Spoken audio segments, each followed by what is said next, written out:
명절은 누구에게는 기다려지는 시간이지만 또 다른 이들에게는 무겁고 벗어나기 어려운 의무로 다가옵니다. 우리는 그 시기에 제사를 모셔야 하고 집안 어른들께 인사를 드려야 하며 오랜만에 모이는 가족과 마주해야 합니다. 이 모든 일은 나의 의지와 상관없이 해마다 반복되는 현실 속의 약속입니다. 해야 할 일을 피할 수 없기에 몸은 분주해지고 마음은 점점 지쳐갑니다. 부엌에서 손이 쉴 틈 없이 움직이고 집안 구석구석을 정리하며 준비가 끝나면 다시 새로운 일이 이어집니다. 그러다 보면 문득 이런 생각이 스칩니다. 왜 늘 나에게 이런 짐이 주어지는 걸까? 하지만 돌아보면 그것은 나 하나만의 일이 아니라 세대를 이어온 집안의 전통이자 가족을 잇는 끈이기도 합니다. 부처님께서는 삶 속의 짐을 이렇게 설명하셨습니다. 사람은 짐을 지고 살아간다. 그러나 지혜로운 이는 쓸모없는 짐을 내려놓고 필요한 짐만을 지고 간다. 명절의 무게 가운데에는 반드시 짊어져야 할 짐이 있습니다. 조상을 기리는 제사, 가족의 인연을 이어가는 모임, 집안 어른들을 뵙는 자리는 우리가 외면할 수 없는 소중한 인연의 자리입니다. 그런데 문제는 여기에 더해지는 불필요한 짐들입니다. 모든 일을 완벽하게 해내야 한다는 강박, 다른 집과 비교되는 불안, 혹시 흠잡히지 않을까 하는 두려움. 이것들은 원래부터 짊어져야 할 의무가 아니라 내가 스스로 등에 올려놓은 짐일 뿐입니다.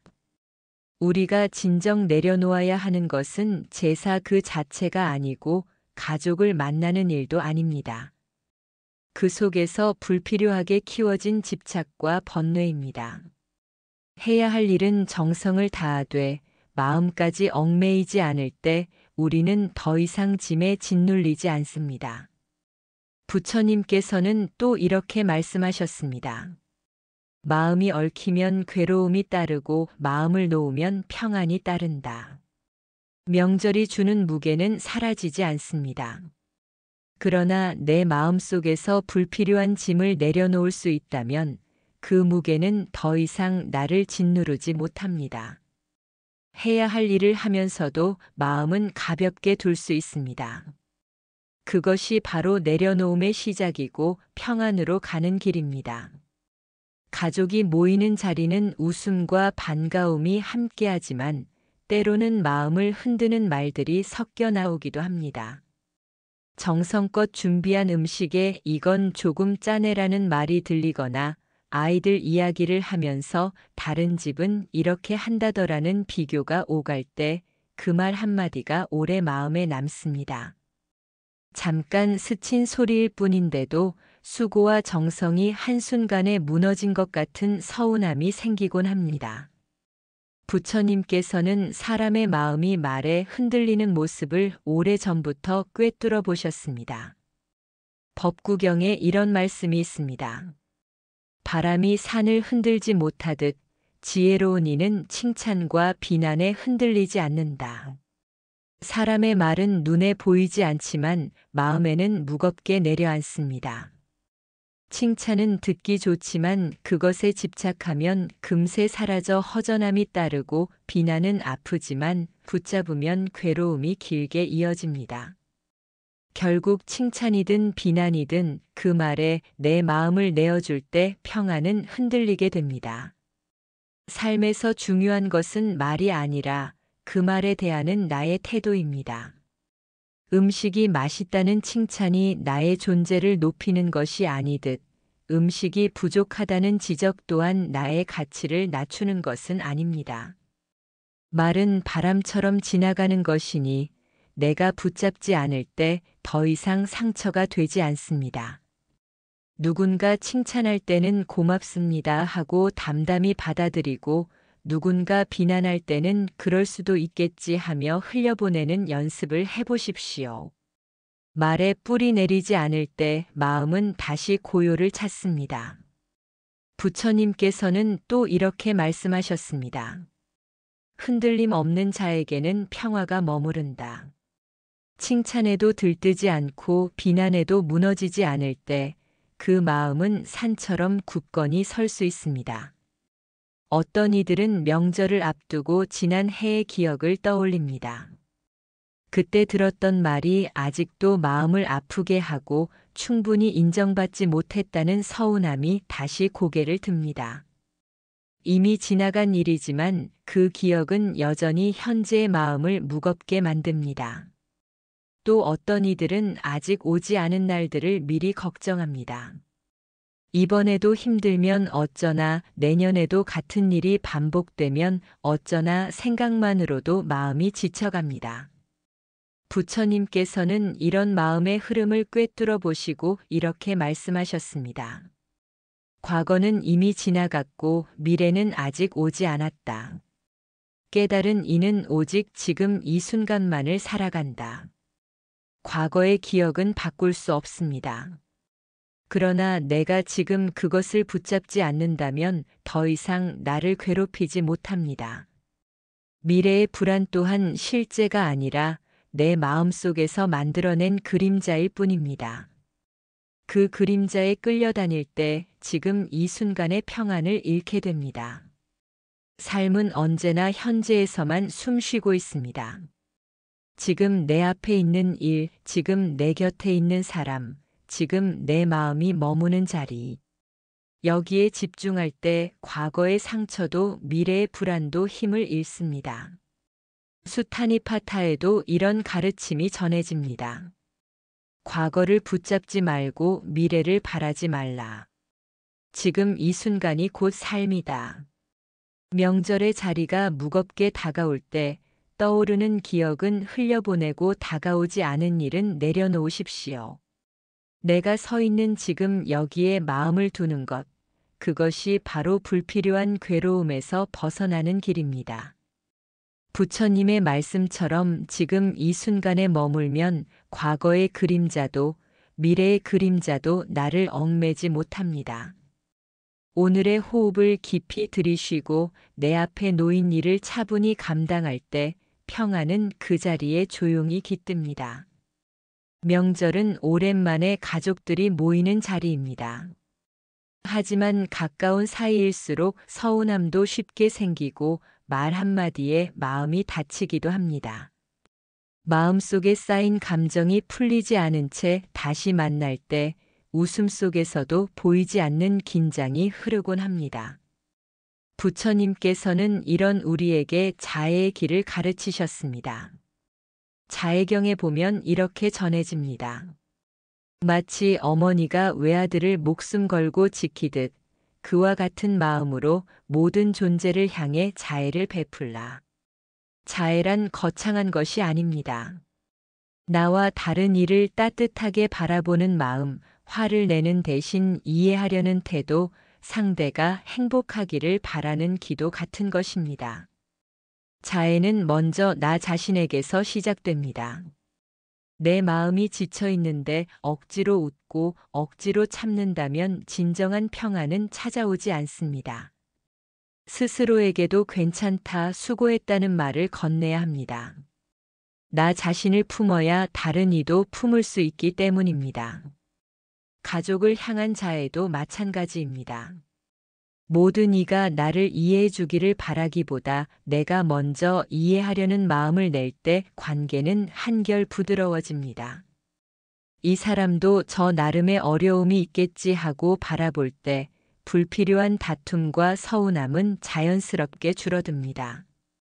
자애의 마음은 명절뿐 아니라 일상에서도 큰 힘이 됩니다.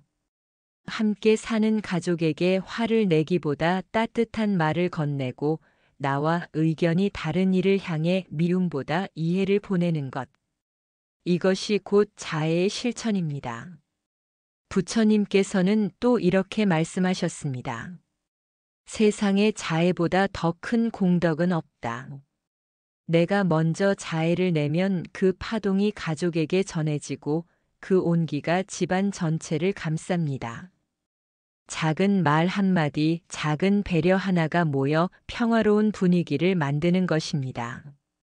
명절의 자리를 무겁게 만드는 것은 의례나 음식보다도 결국 사람의 마음입니다. 그 마음이 서로를 향해 자애로 열릴 때 명절은 더 이상 의무가 아니라 따뜻한 만남이 됩니다. 오늘은 나 자신에게 또 내 곁의 가족에게 자애의 시선을 보내보십시오. 그 순간 긴장은 풀리고 웃음은 더 깊어집니다. 자애는 멀리 있는 것이 아니라 지금 이 자리, 내 마음에서부터 시작됩니다. 명절을 준비하다 보면 마음이 두 갈래로 흔들리곤 합니다.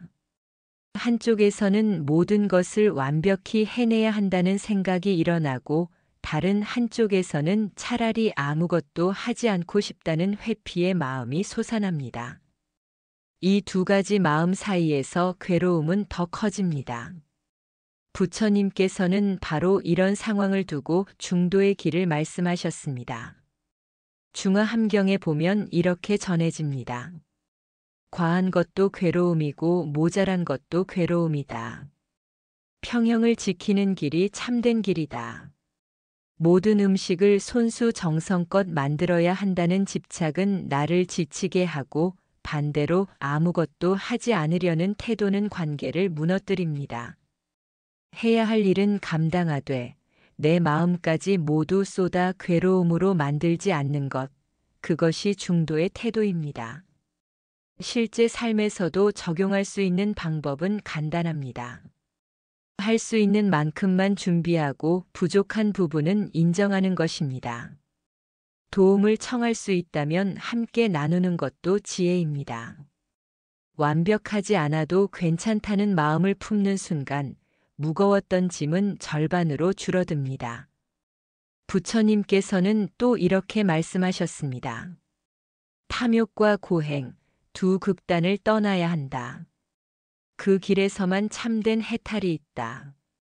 명절의 상황도 다르지 않습니다. 지나친 강박과 무책임한 외면, 그 두 극단을 떠나서 균형을 찾을 때 비로소 평안이 옵니다. 중도의 지혜는 단지 철학이 아닙니다. 일상의 선택 속에서 늘 적용할 수 있는 실제적인 길입니다. 오늘 내가 해야 할 일을 차분히 해내되 집착으로 내 마음을 괴롭히지 않는 것, 그 자체가 중도의 실천입니다. 명절이 주는 무게를 온전히 없앨 수는 없습니다. 그러나 지나침과 부족함 사이에서 균형을 찾는 순간 그 무게는 더 이상 괴로움이 되지 않습니다. 평형을 지키는 마음, 그것이 우리를 평안으로 이끄는 길입니다. 명절의 분주함이 지나가면 집안은 다시 고요해집니다. 오랜만에 모였던 가족은 뿔뿔이 흩어지고 한가득 차 있던 집안은 순식간에 비워진 듯 합니다. 그제야 몸과 마음에 쌓인 피로가 밀려오고 모든 일이 끝났다는 안도감과 함께 알 수 없는 허무함이 찾아옵니다. 이 시기의 마음은 누구나 겪는 자연스러운 현상입니다. 긴장을 풀 기회도 없이 바쁘게 달려왔기에 멈추는 순간 허탈함이 커지는 것입니다. 그러나 부처님께서는 이런 공허함을 단순히 나약함으로 보지 않으셨습니다. 오히려 마음을 바로 볼 수 있는 중요한 계기로 여겼습니다. 법구경에는 이런 가르침이 있습니다. 마음을 잘 다스린 이는 기쁨을 얻고 방일한 이는 괴로움에 빠진다. 분주했던 손길이 멈춘 그 자리에 괴로움 대신 평안을 불러올 수 있는 것은 오직 내 마음의 태도입니다. 명절이 끝나고 허무함이 찾아올 때 나는 왜 늘 이렇게 지쳐야 할까라고 자책하지 마십시오. 그보다는 이제는 잠시 숨을 고를 때라고 마음을 돌려보십시오. 비워진 집안은 결핍이 아니라 휴식의 공간이 되고 고요는 외로움이 아니라 나를 돌아보는 시간이 됩니다. 몸이 지칠 때는 기꺼이 쉬어야 하고 마음이 허전할 때는 스스로에게 따뜻한 말을 건네야 합니다. 수고했다. 여기까지 잘 왔다. 그렇게 자신을 다독이는 순간 공허함은 서서히 감사로 바뀌어 갑니다. 부처님께서는 또 이렇게 말씀하셨습니다. 자신을 사랑하는 이는 남도 사랑할 수 있다. 나를 돌보는 마음이 바로 다시 평안을 회복하는 첫걸음입니다. 명절은 끝났지만 삶은 이어집니다. 허무함이 찾아올 때 그것을 두려워하지 말고 새로운 시작을 위한 빈자리로 받아들이십시오. 그때 명절의 피로는 단순한 고생으로 끝나지 않고 나를 성장시키는 쉼표가 됩니다. 명절은 늘 두 얼굴을 가지고 있습니다. 한쪽에는 웃음과 반가움이 있고 다른 한쪽에는 피로와 무게가 있습니다.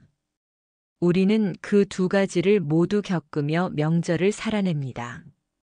제사와 의례, 가족과의 만남은 피할 수 없는 현실이고 그 속에서 때로는 서운함과 비교, 허무함까지 함께 다가옵니다. 그러나 부처님의 가르침을 기억한다면 이 모든 자리도 평안의 길로 바뀔 수 있습니다. 부처님께서는 이렇게 말씀하셨습니다. 법구경에 보면 마음을 잘 다스린 이는 바람에도 흔들리지 않고 자신을 이긴 이는 세상에서 가장 큰 승리를 거둔다. 세상을 이기는 것이 아니라 내 마음을 다스리는 것이 참된 승리라는 뜻입니다. 명절이 괴로움의 시간이 되는 이유는 외부의 상황보다 그것을 받아들이는 내 마음이 흔들리기 때문입니다. 현실 속에서 해야 할 일은 줄어들지 않습니다. 제사를 준비하고 손님을 맞이하고 어른을 공경하는 자리는 앞으로도 계속될 것입니다. 그러나 그 자리를 바라보는 내 마음은 달라질 수 있습니다. 해야 할 일은 하되 불필요한 집착은 내려놓고 칭찬과 비난에 흔들리지 않으며 과거와 미래 대신 지금 이 순간에 머무르는 것. 그 마음이 있다면 무거웠던 명절이 한결 가벼워집니다. 자애의 눈으로 나를 바라보고 가족을 바라보는 것도 큰 힘이 됩니다. 상대의 말과 행동에만 얽매이지 않고 그 또한 나와 같은 괴로움을 지닌 존재임을 이해할 때 관계는 조금 더 따뜻해집니다. 중도의 지혜를 잊지 않고 지나친 집착과 무책임한 외면 사이에서 균형을 지킬 때 마음은 더 단단해집니다. 부처님께서는 또 이렇게 말씀하셨습니다. 마음을 놓으면 평안이 따른다. 명절의 무게를 전부 지려 하지 말고 내려놓을 수 있는 것은 내려놓으십시오. 해야 할 일은 차분히 감당하되 괴로움을 키우는 생각은 내려놓으십시오. 그 순간 무거웠던 명절은 오히려 나를 단단하게 하는 수행의 자리가 됩니다. 오늘 이 말씀을 마음에 새기며 다가오는 명절을 맞이해 보십시오. 외부의 상황은 바뀌지 않아도 내 마음의 태도는 달라질 수 있습니다. 그 마음이 달라지는 순간 명절은 고통의 시간이 아니라 평안을 배우는 시간이 될 것입니다.